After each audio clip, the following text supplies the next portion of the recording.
Halo Mas Bro dan Sista sekalian, Assalamualaikum warahmatullahi wabarakatuh. Pada kali ini kita akan berbincang-bincang tentang ciri-ciri makhluk hidup. Pada pertemuan tujuan dari pembelajaran kita adalah Mas Bro dan Sista dapat mengidentifikasi benda-benda di lingkungan sekitar. Kemudian dapat mengidentifikasi perbedaan antara makhluk hidup dan benda tak hidup. Dan terakhir, Mas Bro dan Sista sekalian dapat menjelaskan ciri-ciri makhluk hidup. Oke, sebelum kita mulai, kita perhatikan dulu tayangan video berikut ini. Ini adalah video yang menggambarkan tentang ekosistem laut di Raja Ampat, Provinsi Papua.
Oke Mas Bro and Sista sekalian, apa saja yang kalian sudah lihat pada tayangan tadi? Coba kita identifikasi satu persatu. Apa saja benda-benda yang sudah Mas Bro dan Sista lihat? Pertama, air laut.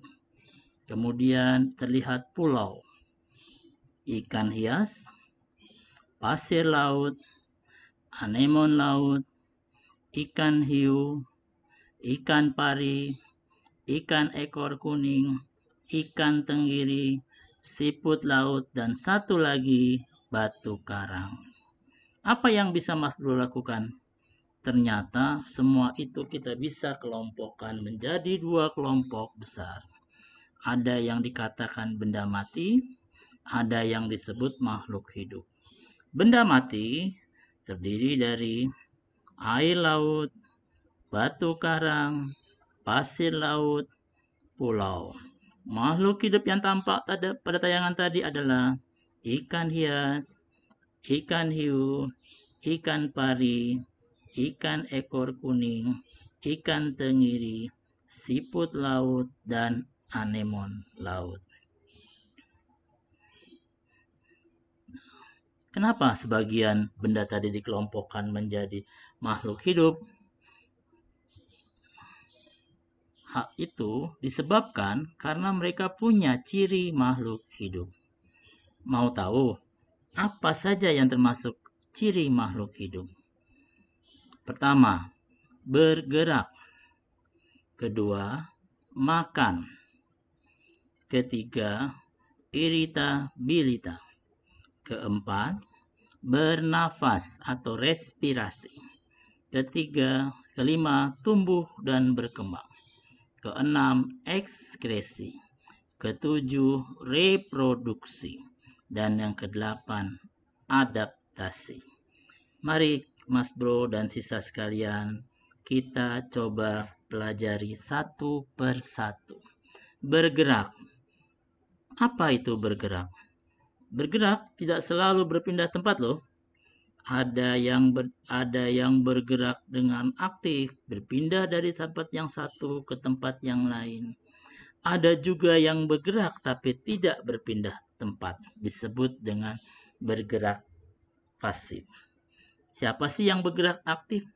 Satu, diantaranya contohnya kelinci, bergerak dengan melompat dan berjalan menggunakan kaki. Kemudian ular, bergerak dengan menggunakan sisik pada tubuhnya. Kemudian domba bergerak menggunakan 4 kakinya. Ada juga burung yang bergerak menggunakan sayap dan kakinya. Ada katak dengan melompat. Ada juga ikan dengan menggunakan siripnya untuk bergerak. Lantas bergerak pasif. Siapa saja yang melakukan gerakan pasif? Bergerak pasif adalah bergerak yang tidak disertai dengan perpindahan tempat. Contohnya 1, bunga matahari. Dia bergerak menghadap matahari. Kemudian daun yang gugur, dia bergerak juga. Ada juga akar pada tanaman yang bergerak mencari makanan dan air. Ada juga tumbuhan rambat. Semuanya melakukan gerakan pasif. Perhatikan tabel di bawah ini. Ini adalah beberapa hewan dengan alat gerak dan fungsinya. Kita perhatikan. Ikan. Alat geraknya adalah menggunakan sirip yang ada pada bagian punggung, bagian dada, dan bagian bawah, serta ekor. Sirip ini bentuknya sesuai dengan fungsinya untuk berenang. Katak memiliki 4 alat gerak berupa kaki, di mana kaki yang belakang lebih panjang daripada kaki yang depan. Karena selain berjalan, katak juga melompat dan berenang. Sehingga di antara jari katak terdapat selaput untuk berenang. Kemudian buaya. Buaya juga memiliki 4 alat gerak berupa kaki. Akan tetapi juga dibantu dengan perutnya. Karena itu buaya disebut dengan hewan melata. Kemudian burung. Alat gerak pada burung terdiri dari 2 buah sayap yang berfungsi untuk terbang dan 2 buah kaki yang berfungsi untuk berjalan atau hinggap di suatu tempat. Ini adalah sapi dengan 4 buah kaki, berfungsi untuk berlompat, berlari, dan lain-lain. Selanjutnya, makan. Makhluk hidup butuh makan dan minum untuk mendapatkan energi, untuk tumbuh, untuk mengganti sel yang rusak, untuk bertahan demi kelangsungan hidup. Berdasarkan cara makhluk hidup mendapatkan makanan, maka dapat dibagi menjadi 2. Pertama, heterotrof. Makhluk hidup yang tidak dapat membuat makanannya sendiri. Heterotrof berdasarkan jenis makanannya akan dibagi menjadi beberapa bagian pula. Kedua, makhluk hidup yang dapat menghasilkan makanannya sendiri disebut dengan autotrof. Berdasarkan jenis makanannya, heterotrof dibagi menjadi beberapa macam. 1. Herbivora. Makhluk hidup yang makan tumbuh-tumbuhan. Bisa Sista dan Mas Bro perhatikan, di sini ada gambar panda yang makan daun bambu, ada kelinci yang memakan wortel, ada sapi yang memakan rumput. Kemudian herbivora heterotrof yang berikutnya adalah karnivora. Makhluk hidup yang memakan daging atau makhluk hidup lainnya.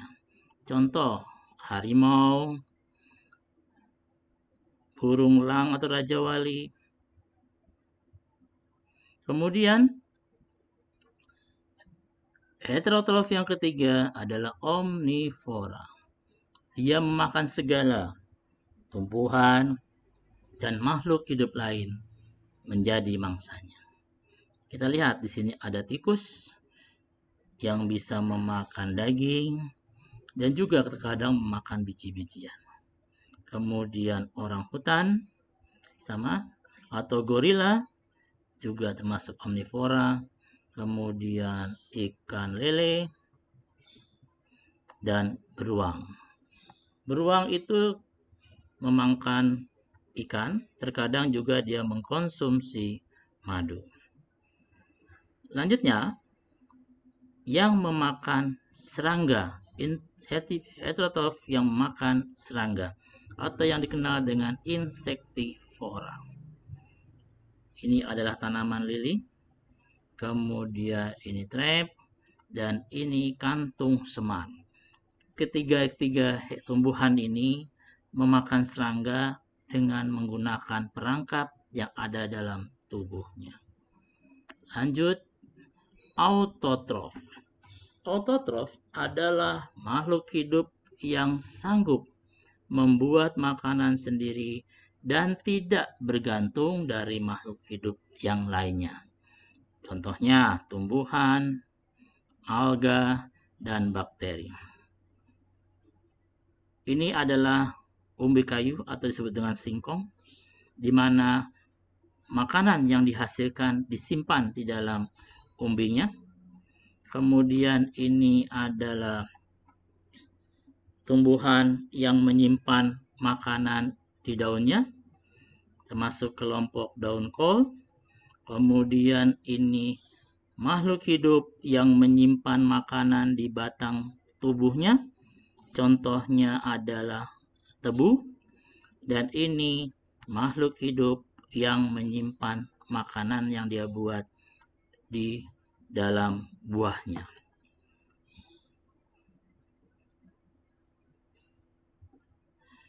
Peka terhadap rangsang.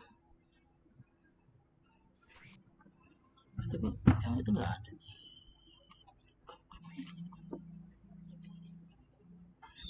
Terus makanan yang fotosintesis itu nggak ada. Bukan, yang tulisannya di mana? Oke, kita lanjut. Peka terhadap rangsang atau iritabilitas. Sebelumnya kita perhatikan dulu tayangan berikut.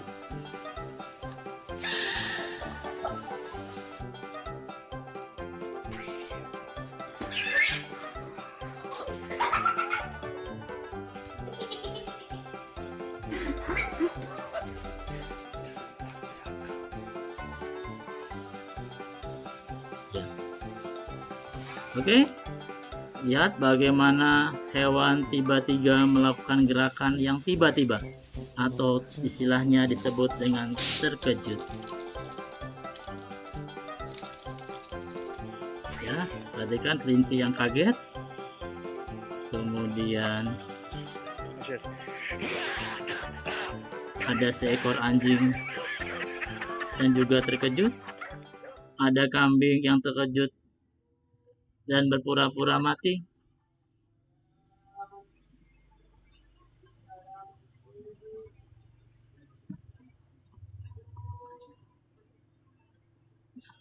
Ini rangsang pada tumbuhan.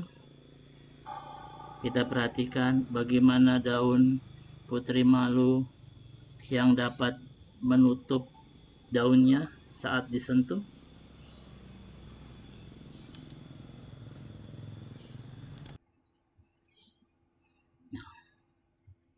Dari tayangan tersebut dapat kita ketahui, dapat kita lihat bahwa makhluk hidup bila diberikan suatu kejutan, dia akan terkejut. Bila diberikan suatu sentuhan atau rangsangan, dia akan bereaksi terhadap rangsangan tersebut. Hal itu yang disebut dengan peka terhadap rangsang. Hal ini terjadi karena makhluk hidup mempunyai saraf untuk menerima rangsang. Ciri yang berikutnya adalah bernafas. Apa yang dimaksud dengan bernafas? Bernafas adalah kemampuan makhluk hidup untuk mengambil oksigen untuk melangsungkan metabolisme. Namun sebelumnya kita lihat apa saja jenis pernafasan dan alat pernafasan pada makhluk hidup. Pertama, ini adalah paru-paru pada manusia. Kemudian ada katak yang menggunakan paru-paru setelah dewasa, akan tetapi dia menggunakan insang di saat masih dalam masa kecebong. Katak adalah makhluk hidup yang mengalami proses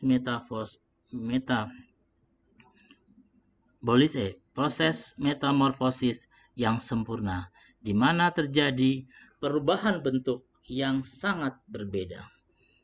Kemudian ada burung, juga bernafas menggunakan paru-paru, akan tetapi karena burung bergerak lebih banyak di udara, selain paru-paru, tersedia pula pundi-pundi udara yang dipergunakan untuk menyimpan udara di saat dia terbang. Kemudian ini ada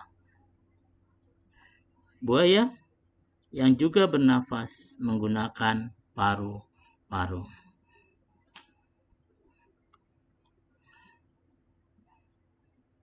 Selanjutnya, ikan. Berbeda dengan kelompok vertebrata yang lainnya, ikan termasuk vertebrata yang tidak menggunakan paru-paru untuk bernafas, tetapi ia menggunakan insang. Ini letak insangnya. Mengapa? Karena ikan hidup di air, di mana air mengikat oksigen, sehingga dia memerlukan alat untuk membebaskan oksigen yang terikat oleh air. Alat tersebut adalah insang. Kemudian ini adalah laba-laba.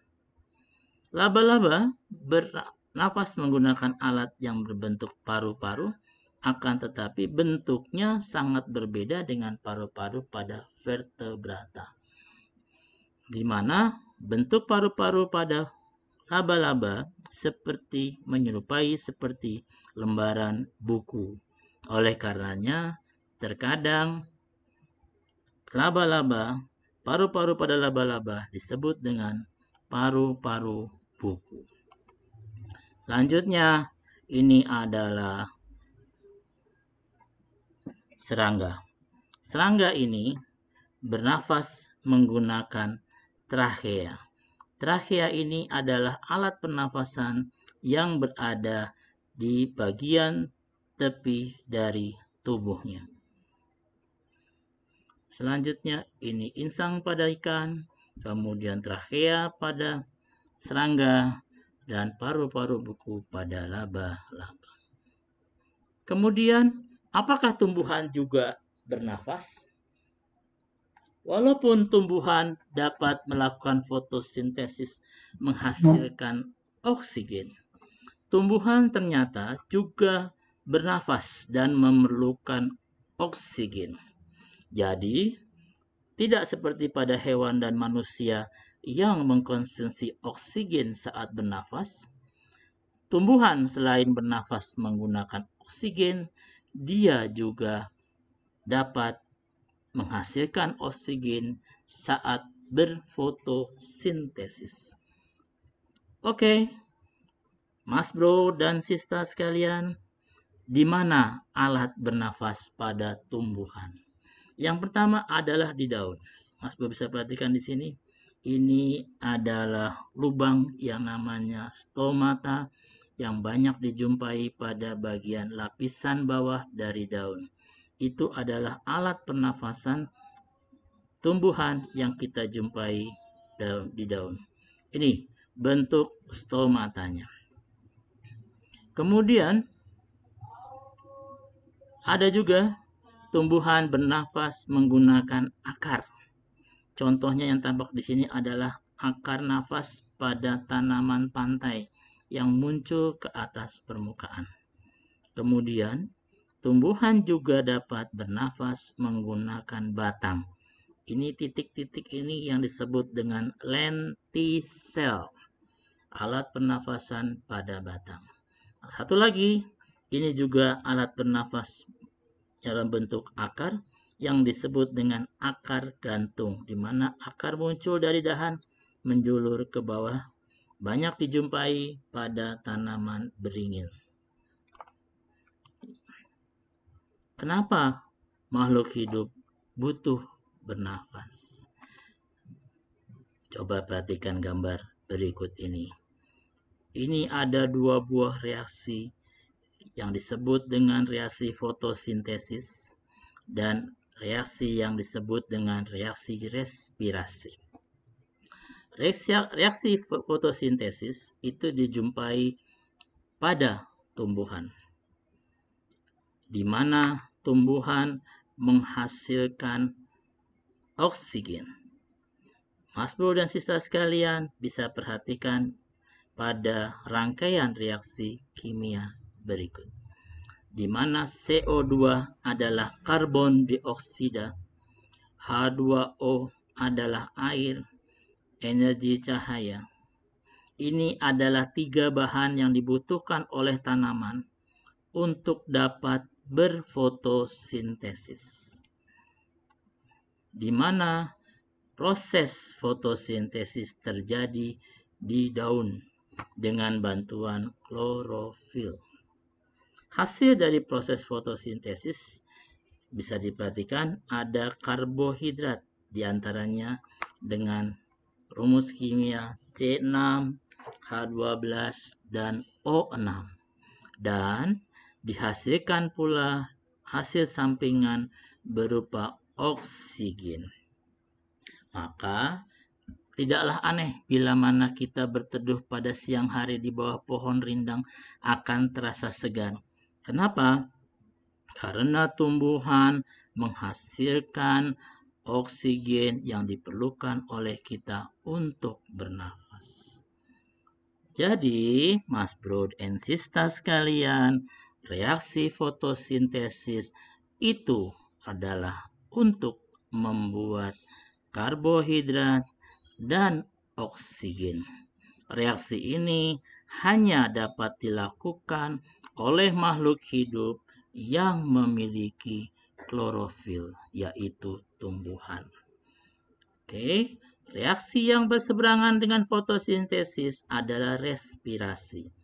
Reaksi ini dilakukan oleh semua makhluk hidup, manusia, hewan, dan juga tumbuhan. Bagaimana bentuk reaksinya? Kalau pada fotosintesis membentuk karbohidrat, kalau pada respirasi adalah membongkar karbohidrat. Dengan menggunakan apa karbohidrat dibongkar? Karbohidrat dibongkar dengan menggunakan oksigen. Oksigen ini adalah pembakar karbohidrat supaya karbohidrat ini bisa dirubah menjadi partikel yang lebih kecil. Dan terutama hasil pembakarannya adalah dalam bentuk energi. Energi inilah yang Mas Bro and Sista sekalian pakai untuk belajar saat ini.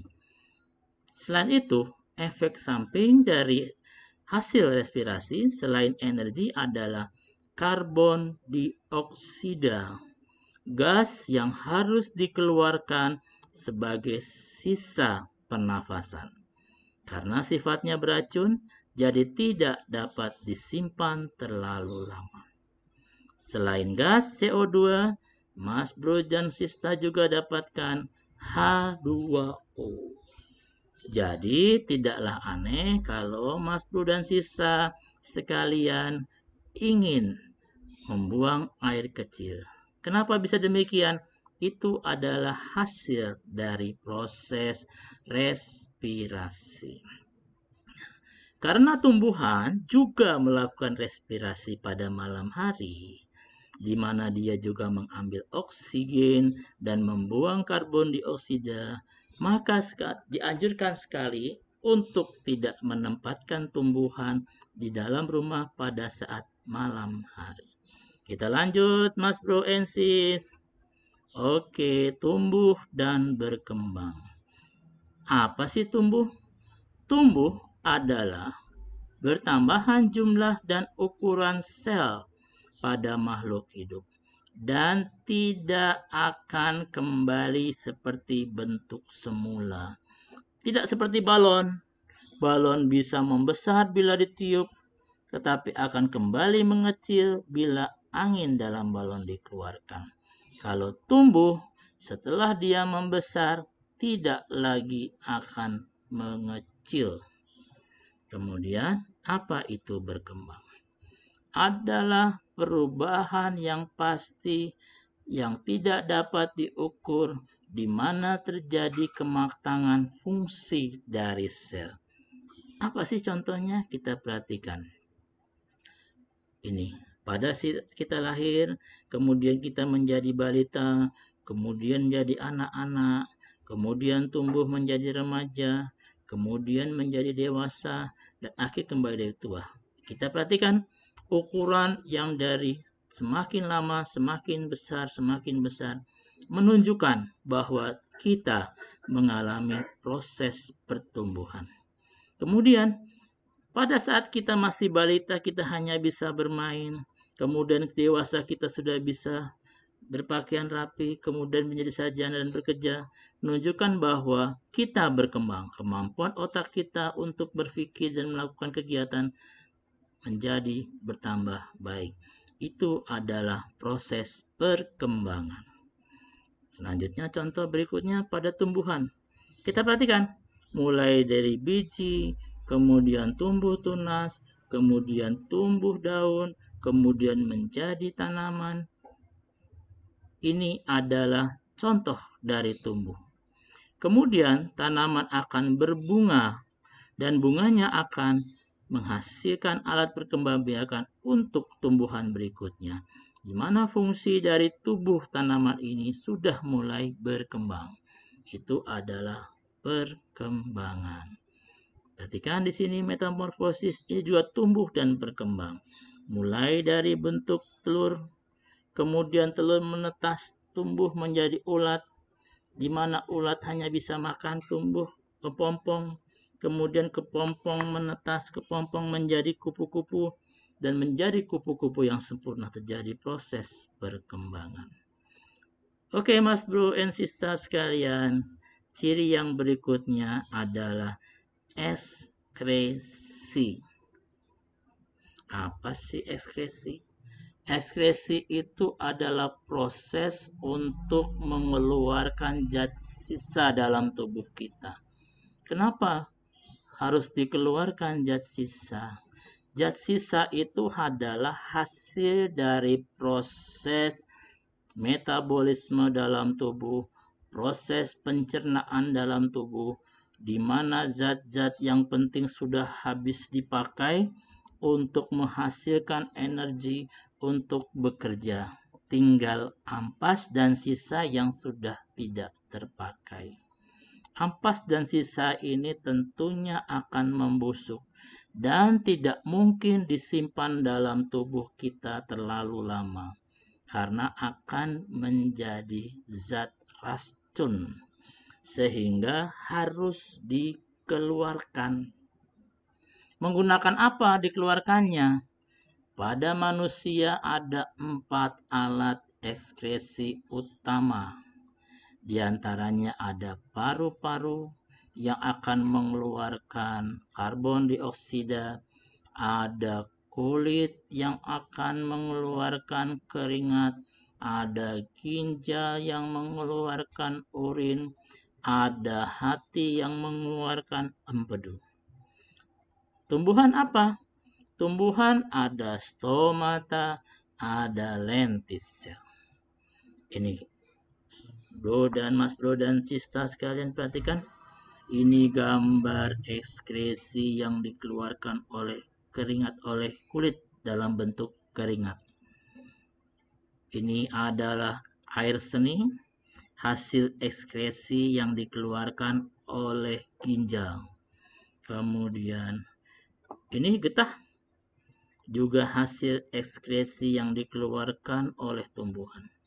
Kemudian ini stomata mengeluarkan air yang berlebih. Ini getah karet yang dikeluarkan oleh tanaman. Karet merupakan contoh ekskresi. Kita bahas satu persatu. Ini organ ekskresi pada manusia.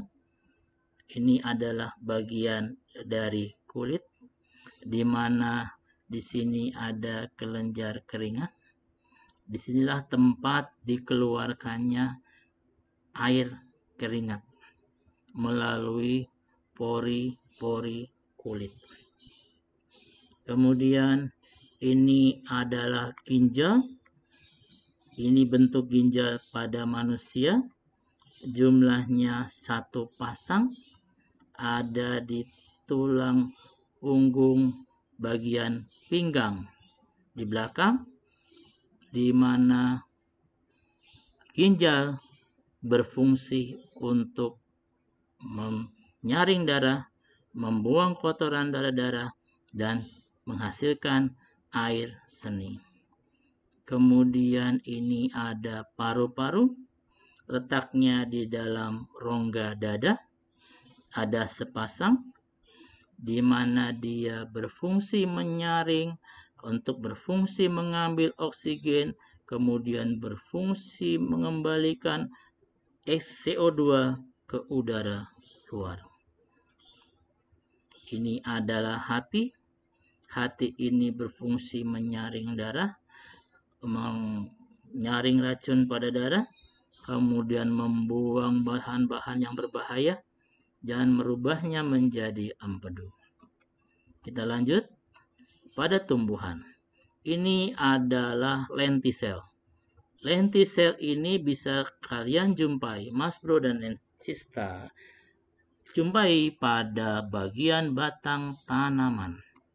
Kemudian ini adalah bentuk stomata yang diperbesar, bisa disaksikan oleh Mas Bro dan Sista sekalian. Kemudian ada ini akar gantung pada tanaman beringin. Lanjut sekarang pada reproduksi atau berkembang biak. Mengapa makhluk hidup perlu berkembang biak? Seperti yang Mas Bo dan Sista ketahui bahwa usia makhluk hidup itu akan sangat terbatas. Sehingga setelah batas usia itu terpenuhi, maka makhluk hidup akan hilang, akan mati. Sedangkan makhluk hidup harus mempertahankan jenisnya. Sehingga makhluk hidup perlu memperbanyak anggotanya atau harus berkembang biak. Oke, untuk memperbanyak individu. Untuk apa diperbanyak? Untuk melestarikan spesies dan mencegah dari kepunahan. Bagaimana cara hewan itu berkembang biak, makhluk hidup berkembang biak? Ada 2 cara. Ada secara generatif, ada secara vegetatif. Nah, untuk secara generatif, hewan itu berkembang biak ada dengan cara bertelur atau ovipar. Ada cara melahirkan atau vivipar. Ada cara bertelur dan melahirkan atau ovovivipar. Oke. Berdasarkan cara tumbuhan dan hewan bereproduksi, ada 2 cara. Ada secara generatif, ada secara vegetatif. Nanti akan kita jelaskan. Selanjutnya perhatikan, ini adalah contoh ovipar, hewan yang berkembang biak secara generatif melalui cara bertelur. Di sini ada unggas yang sedang bertelur, kemudian kelompok amfibia juga bertelur. Mas Bro dan Sista bisa perhatikan di sini ada telur katak, telur kodok, di sini ada telur unggas, telur burung. Kemudian kura-kura sebagai kelompok reptil juga dia bertelur. Ada juga ikan, diperhatikan di sini. Ikan kelompok Pisces juga bertelur. Kemudian vivipar, makhluk hidup yang berkembang biak dengan cara melahirkan anak. Biasanya kelompok ini sebagian besar adalah kelompok dari mamalia.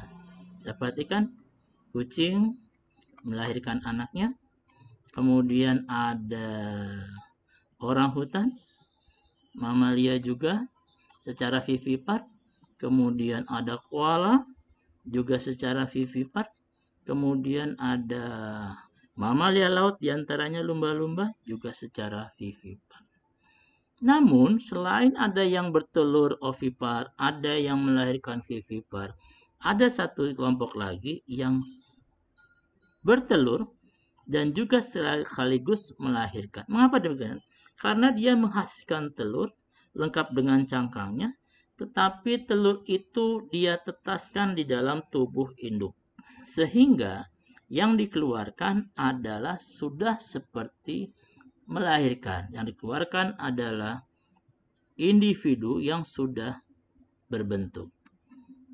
Contohnya di sini ada ikan, ada ular boa, ada kadal, ada ikan hiu, kemudian ada platypus, kemudian ada kuda laut, kemudian ada pari.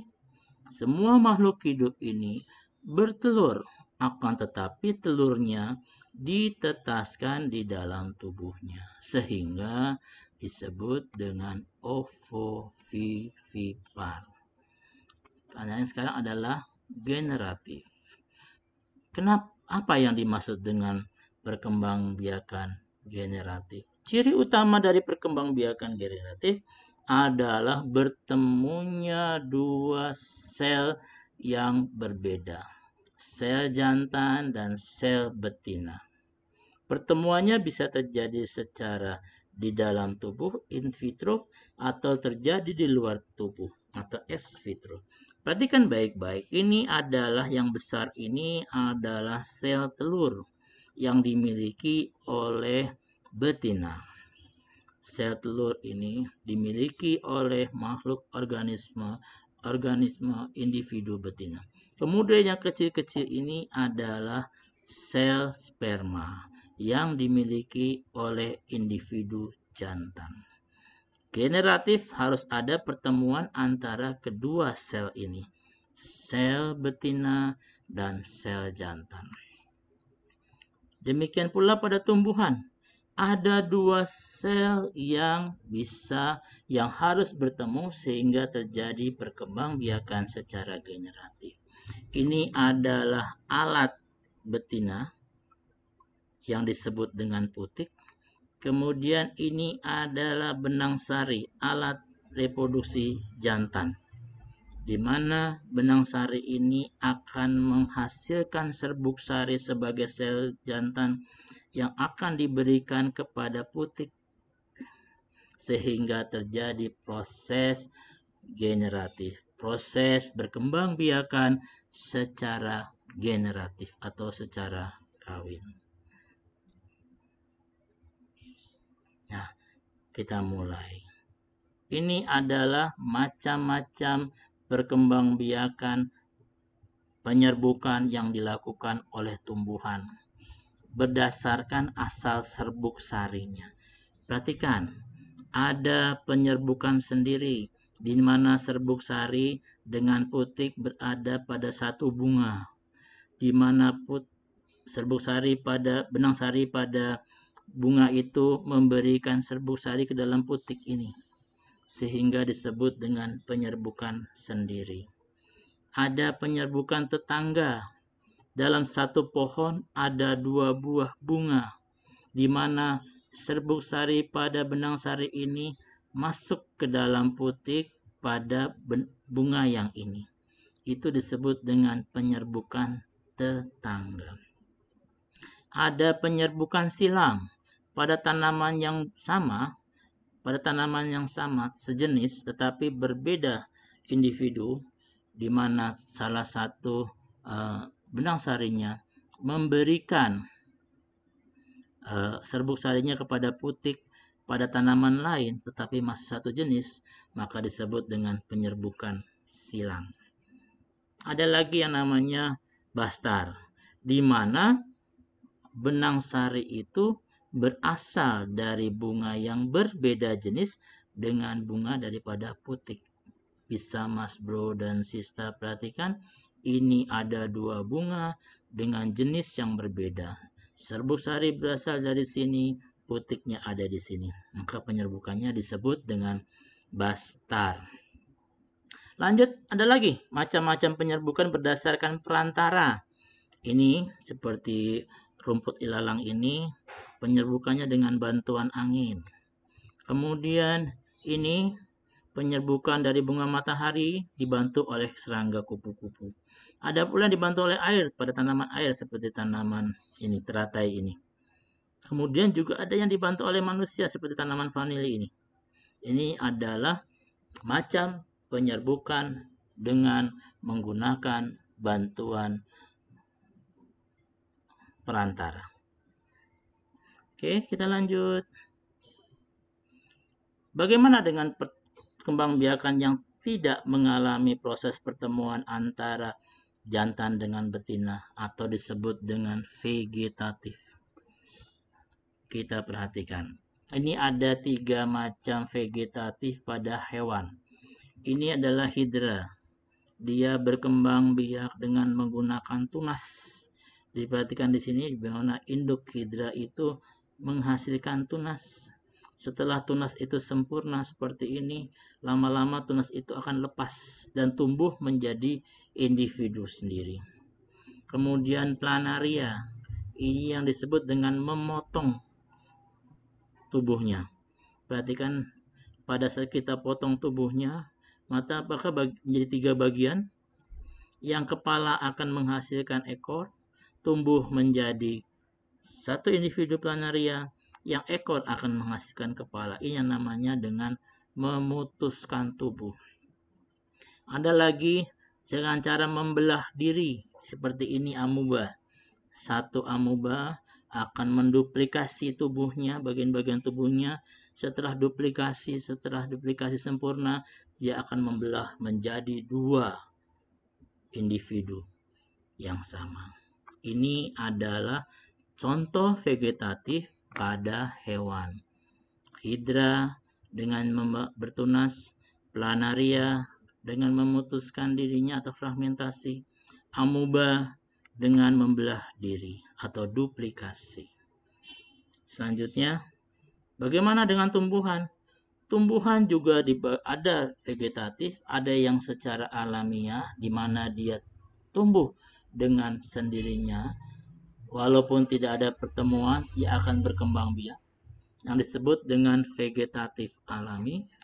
Contohnya di sini ada pembelahan sel, kemudian ada pemutusan tubuhnya, ada pembentukan tunas, ada tunas adventif seperti pada pohon lidah buaya, ada juga dengan menggunakan spora seperti tanaman pakis saji, ada rizoma akar, ada stolon seperti ini, akarnya merambat kemudian tumbuh, ada umbi batang pada wortel, ada umbi lapis ini pada bawang, kemudian ada umbi akar pada singkong. Itu vegetatif yang dilakukan oleh tumbuhan sendiri atau disebut dengan vegetatif alami.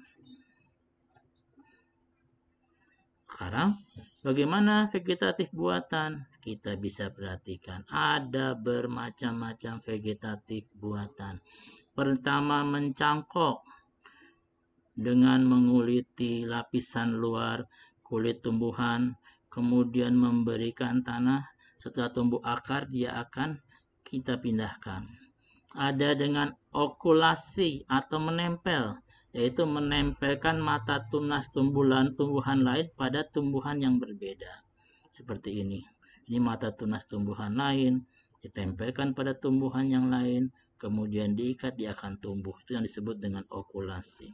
Ada yang disebut dengan menyambung, menggunakan batang tumbuhan lain dengan bahan sebagai akarnya dengan batang yang lain, seperti ini, disebut dengan menyambung. Ada yang stek batang, dengan memotong batang kemudian menancapkan dalam tanah, akan yang menghasilkan perkembang biakan secara buatan. Ada satu lagi dengan cara merunduk, dengan merundukkan dahan, kemudian menimbunnya dengan tanah dan dia akan tumbuh. Jadi mencangkok, okulasi, menyambung, stek batang, merunduk merupakan contoh vegetatif buatan. Oke Mas Bro, ciri yang terakhir adalah beradaptasi. Apa itu adaptasi? Adaptasi adalah kemampuan makhluk hidup untuk menyesuaikan diri dengan lingkungannya. Apa saja adaptasi? Berdasarkan bentuknya akan dikelompokkan menjadi 3. 1. Morfologi. Adaptasi dengan menggunakan bentuk tubuhnya. 2. Fisiologi. Adaptasi dengan memanfaatkan fungsi kerja dari tubuhnya. 3. Tingkah laku. Adaptasi yang memanfaatkan gerakan tingkah laku dari tumbuhan dan hewan yang ada. Kita mulai. Adaptasi menggunakan bentuk organ tubuh. Contoh sini, misalnya pada kaki burung. Kita perhatikan. 5 jenis unggas ini memiliki kaki yang berbeda berdasarkan kegunaan dari kaki tersebut. Raja Wali berfungsi untuk mencengkram makhluk yang hidup. Kemudian juga elang sama mencengkram makhluk hidup yang bergerak dengan leluasa sehingga dia memerlukan jari kaki yang kokoh dengan kuku yang tajam agar buruannya tidak mudah lepas. Kemudian ini ayam. Ayam kakinya digunakan untuk berjalan di permukaan tanah. Kemudian digunakan untuk mengais tanah sehingga bentuknya seperti ini, dipergunakan untuk berjalan. Nah, beda dengan elang. Elang ini akan kesulitan kalau dipakai untuk berjalan. Dia lebih dipergunakan untuk bertengger dan untuk mencengkram mangsa. Kemudian bebek yang lebih banyak hidup mencari makan di daerah yang lembab sehingga kakinya perlu alas, perlu sekat antara jarinya supaya apa? Supaya tidak mudah tenggelam dalam permukaan yang lembab. Kemudian burung pelatuk, bentuknya seperti ini. Ini disesuaikan karena dia sering mencengkram dahan. Supaya bisa dia mencengkram dahan dengan kuat, maka bentuk kakinya seperti ini. Kemudian lanjut, Mas Bro and Sister sekalian, sekarang contoh paruh burung. Ini ada 1, 2, 3, 4, 5, 6. 6 paruh burung di mana ke-6-6-nya ini pada awal mulanya bentuknya seperti ini. Ini adalah bentuk leluhur dari burung. Ke-6 ini adalah kelompok burung finch yang beradaptasi sesuai dengan jenis makanannya. Perhatikan baik-baik. Ini adalah nenek moyang burung finch di mana dia bentuknya menjadi lebih kekar karena dia memakan biji yang berkulit tebal.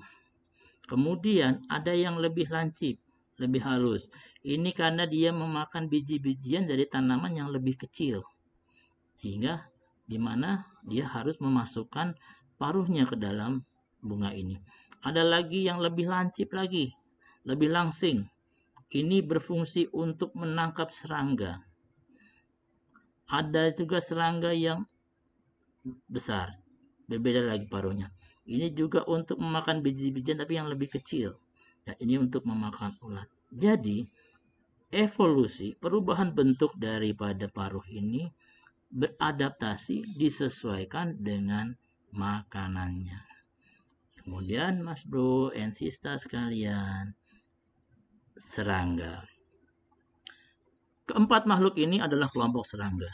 Akan tetapi cara memakan, cara mendapatkan makanan itu berbeda sehingga bentuk mulutnya juga berbeda. Ini belalang, dia itu makan daun sehingga dia berngunyah.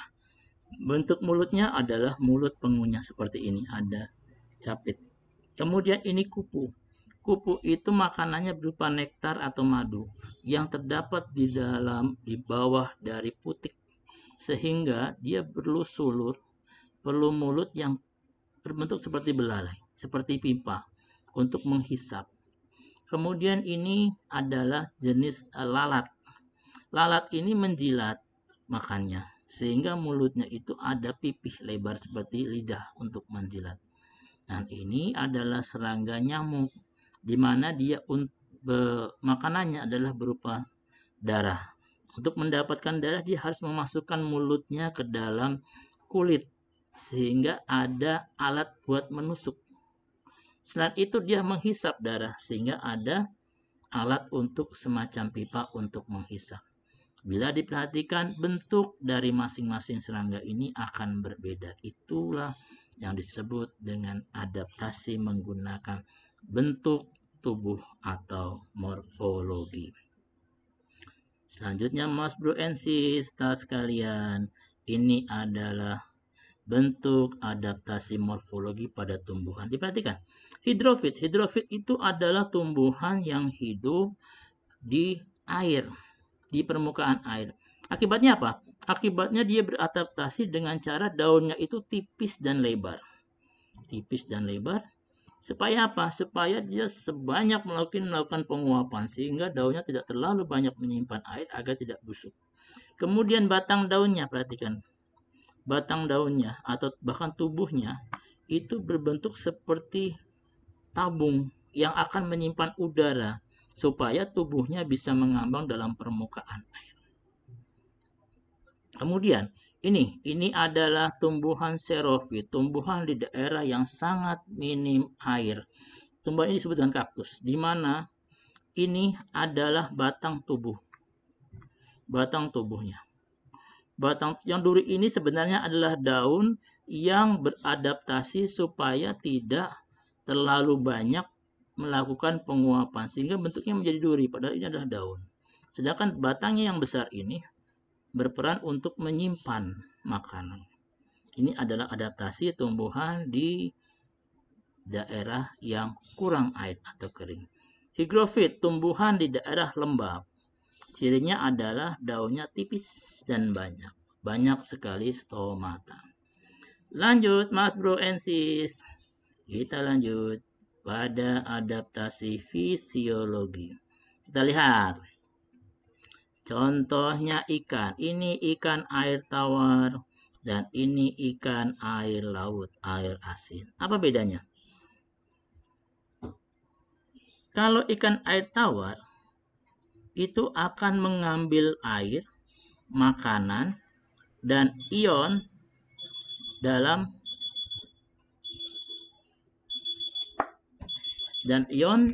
dengan menggunakan mulutnya. Sedangkan garam dia masukkan melalui insang. Kenapa demikian? Karena air tawar itu sedikit sekali mengandung garam, sehingga insang langsung mengambil garam. Nah, sedangkan pada ikan air laut, makanan, kemudian air, dan garam itu masuk melalui mulut. Karena air laut sangat banyak mengandung garam, maka garam itu langsung dia keluarkan lagi melalui insang. Itu bedanya. Kalau pada ikan air tawar, garam masuk melalui insang. Kalau pada air laut, garam masuk melalui mulut, dikeluarkan melalui insang. Oke. Kemudian pengeluaran. Pada ikan air tawar itu banyak sekali mengeluarkan urin. Banyak sekali mengeluarkan urin. Sedangkan pada ikan air laut itu sedikit mengeluarkan urin yang mengandung garam. Karena garam sudah banyak dikeluarkan oleh insan. Lanjut.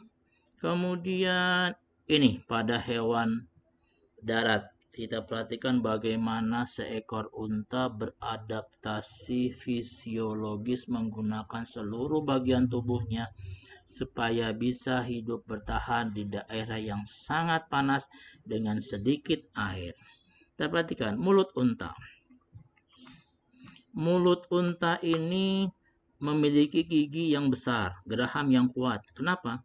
Karena tanaman daerah padang pasir itu rata-rata daunnya berbentuk duri, sehingga dia membutuhkan geraham yang kuat untuk menghancurkan duri tersebut. Kemudian pada bagian hidung itu terdapat tirai, semacam bulu yang tebal untuk beradaptasi melindungi hidung dari butiran pasir yang tipis pada saat dia bernafas di pasir, terutama pada saat badai. Demikian pula tirai bulu tebal itu dijumpai pula pada bulu mata, di mana bulu mata dari unta ini cukup panjang sehingga dia bisa terlindung dari pasir. Kemudian di punggung dari unta itu tebal rambutnya. Ini menghindari dari panas matahari. Kemudian ini bagian yang menonjol atau yang disebut punuk, ini adalah kantung yang untuk menyimpan cadangan makanan. Jadi pada saat dia mendapatkan makanan, maka unta ini akan makan sebanyak-banyaknya dan menyimpannya di sini. Di saat dia nanti jarang menemukan makanan, dia akan menggunakan cadangan makanan yang ada di sini untuk tetap bertahan hidup. Kemudian kaki yang panjang. Kaki yang panjang ini berfungsi adalah untuk mempertinggi jarak antara permukaan tanah dengan perutnya. Kenapa harus semakin jauh? Semakin jauh supaya tidak mudah panas, agar udara dari perutnya ini akan tetap dingin. Kemudian telapak kaki unta juga besar. Kenapa? Supaya bisa mampu berjalan di atas pasir, tidak masuk ke dalam pasir. Itu adalah bentuk adaptasi fisiologi yang dilakukan oleh unta. Atas pada manusia bagaimana?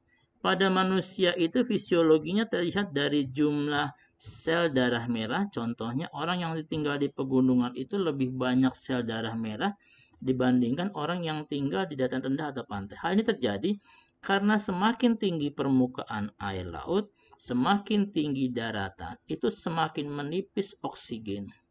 Semakin menipis oksigen, dia harus memperbanyak jumlah alat untuk menyimpan oksigen. Alat menyimpan oksigen itu adalah sel darah merah. Sehingga sel darah merah orang yang tinggal di dataran tinggi atau pegunungan menjadi sangat banyak, lebih banyak daripada orang yang di dataran rendah yang oksigennya lebih besar. Kemudian jantung. Atlet karena bergerak dengan aktif, banyak bergerak, dia perlu dorongan oksigen yang besar, dorongan energi yang besar. Ini mengakibatkan jantung harus bekerja dengan keras, sehingga jantung atlet menjadi lebih besar dibandingkan dengan jantung ukuran orang-orang yang bukan atlet. Karena fungsi jantung itu untuk memproduksi, memacu oksigen dengan cepat ke seluruh tubuh, untuk melakukan proses metabolisme, untuk menghasilkan energi yang besar. Kemudian, udara dingin. Pada saat udara dingin, cenderung orang banyak mengeluarkan urin, banyak mengeluarkan air, membuang air kecil dibandingkan udara panas. Kenapa? Pada saat udara dingin, tubuh kita perlu menetralkan udara, perlu menjadikan lemak yang ada dalam tubuh kita menjadi penghangat. Untuk membakar ini diperlukan energi lebih. Sehingga tubuh kita harus melakukan pembakaran yang lebih banyak. Karena pembakaran yang lebih banyak ini menyebabkan urin yang dihasilkan, air yang dihasilkan menjadi lebih besar, sehingga cenderung untuk kita terus lebih banyak mengeluarkan air seni pada musim dingin. Oke, kita lanjut pada tumbuhan insektivora. Kantong semar, bunga bangkai, Rafflesia arnoldi, ketiga-tiganya adalah insektivora. Memakan serangga dengan cara memancing serangga. Gimana cara memancing serangga? Untuk kantung semar, dia memiliki cairan yang ada di dalam kantungnya berupa nektar, cairan gula. Di mana serangga ini suka akan cairan tersebut dan dia akan masuk ke dalamnya. Setelah dia masuk ke dalamnya akan tertutup. Ya, tertutup dan cairan itu akan melumatkan tubuh serangga. Kalau Rafflesia dan bunga bangkai, fisiologi yang dia keluarkan adalah dari aroma bunganya. Aroma bunga yang busuk itu akan menarik perhatian serangga untuk hinggap. Saat dia hinggap, kalau di bunga bangkai ini, bagian ini itu agak-agak lengket sehingga si hewan, si insektivor, si insekta itu akan menempel pada bagian bunga dan akan dilumatkan menggunakan zat kimia oleh bunga bangkai. Kalau pada Rafflesia selain menghasilkan aroma yang kurang sedap juga, di dalamnya juga ada cairan seperti kantung semar yang menarik perhatian dari serangga. Itu adalah fisiologi yang dilakukan oleh tumbuhan dalam rangka beradaptasi. Lanjut tingkah laku. Penyesuaian adalah cara organisme untuk beradaptasi dengan menggunakan tingkah lakunya. Perhatikan pada manusia. Ini adalah daerah dingin di daerah kutub, sedangkan ini daerah panas di daerah tropis. Di mana pada daerah dingin manusia bertingkah laku dengan cara menggunakan pakaian yang tebal. Itu adaptasinya. Kemudian rumahnya pun terbuat dari es, di mana semakin tinggi tingkat kedinginan akan menimbulkan panas. Nah, daerah tropis justru karena udara sudah panas cenderung orang menggunakan pakaian yang tipis atau mungkin tidak berpakaian. Seperti yang ditunjukkan oleh beberapa suku Afrika ini. Kemudian tumbuhan dan hewan. Ini hewan beradaptasi dengan lakunya dalam bentuk merubah warna tubuhnya atau disebut dengan mimikri. Oke. Kemudian ini bunglon, ini cicak bertingkah laku dengan melepaskan ekornya di saat dia terancam atau disebut dengan autotomi. Kemudian ini ikan paus pemburu, karena dia tinggal di dalam air sedangkan dia menggunakan paruh sebagai alat bernafas dan paruh tidak bisa digunakan untuk mengambil oksigen dalam air, sehingga dia harus berulang kali keluar ke permukaan untuk mengambil air. Itu tingkah lakunya. Kemudian ini putri malu bertingkah laku untuk melindungi dirinya. Pada saat tersentuh dia akan menutup daunnya. Kemudian ini bunga matahari, tingkah lakunya adalah dia itu akan merubah arah bunganya di saat matahari mulai terbit. Dia selalu menghadap ke matahari sehingga disebut dengan bunga matahari. Ini adalah pohon jati di mana dia merontokkan semua daunnya pada saat musim kemarau untuk mengurangi tingkat penguapan. Itu adalah contoh-contoh adaptasi tingkah laku. Oke, Mas Bro and Sister sekalian, di akhir kegiatan mari kita buat kesimpulan. Apa saja ciri-ciri makhluk hidup? Ayo kita perhatikan bersama-sama, kita sebutkan satu persatu. Pertama, bergerak. Kedua, makan. Ketiga, iritabilitas, peka terhadap rangsang. Keempat, bernafas. Kelima, tumbuh dan berkembang. Keenam, ekskresi. Ketujuh, reproduksi. ke-8 adaptasi. Baiklah, Mas Bro and Sis sekalian, mudah-mudahan informasi ini akan menambah pengetahuan, akan menambah pemahaman dari Mas Bro and Sis sekalian mengenai ciri-ciri makhluk hidup. Sebelum kita tutup, ada tugas mandiri yang harus Mas Bro dan Sista kerjakan. Pertama, coba perhatikan gambar ekosistem savana di bawah ini.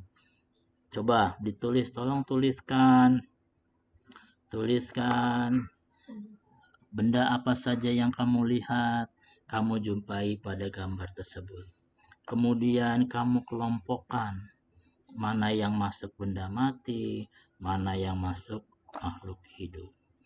Soal nomor 2, perhatikan gambar seekor macan, harimau, yang sedang mengejar mangsanya seekor rusa. Ciri apa yang tampak pada makhluk tersebut, kedua makhluk tersebut? Coba dijelaskan. Soal yang ketiga, ini adalah tumbuhan menjalar. Gambar ini adalah gambar yang menunjukkan sebuah ciri dari makhluk hidup. Tolong sebutkan dan mengapa itu dilakukan. Yang keempat, bagaimana Mas Bro dan Sista sudah dapatkan pada materi sebelumnya, ini juga menunjukkan ciri dari makhluk hidup. Tolong dijelaskan. Dan soal yang terakhir, tampak seseorang sedang melakukan suatu hal dan ini menggambarkan adanya ciri dari makhluk hidup. Terima kasih Mas Bro dan Sista sekalian. Kita jumpa lagi pada pertemuan berikutnya. Assalamualaikum warahmatullahi wabarakatuh.